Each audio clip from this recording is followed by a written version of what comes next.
HOA, fined me $100,000 for my barn. Turns out THEY constructed 9 houses on my land. I knew something was wrong the second I opened the certified letter and saw the number. $100,000. According to the HOA, my old red barn was an unauthorized commercial structure that violated community design standards. There was just one problem. I didn't live in their community, and my barn had stood on my family's land since 1952.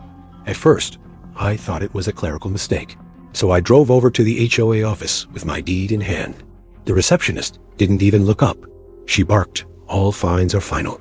I told her the HOA had no authority over me.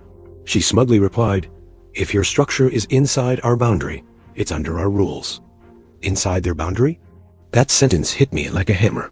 Something wasn't adding up. I went home and pulled every document I had, my deed, my grandfather's survey, and old tax plats.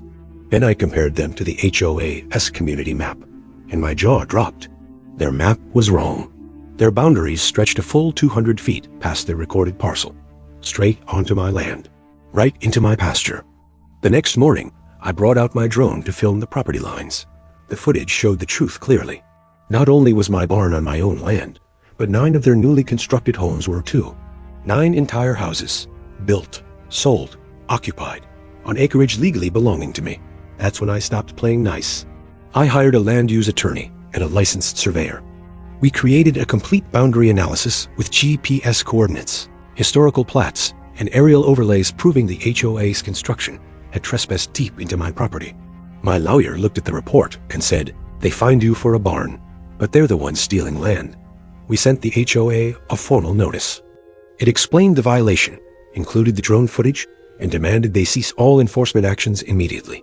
The HOA president emailed back, threatening daily fines, liens, and legal consequences. Perfect. Another piece of evidence. So we filed a quiet title action and a claim for unlawful encroachment. When the case hit court, the judge examined the survey overlay showing the 9 houses sitting squarely on my parcel.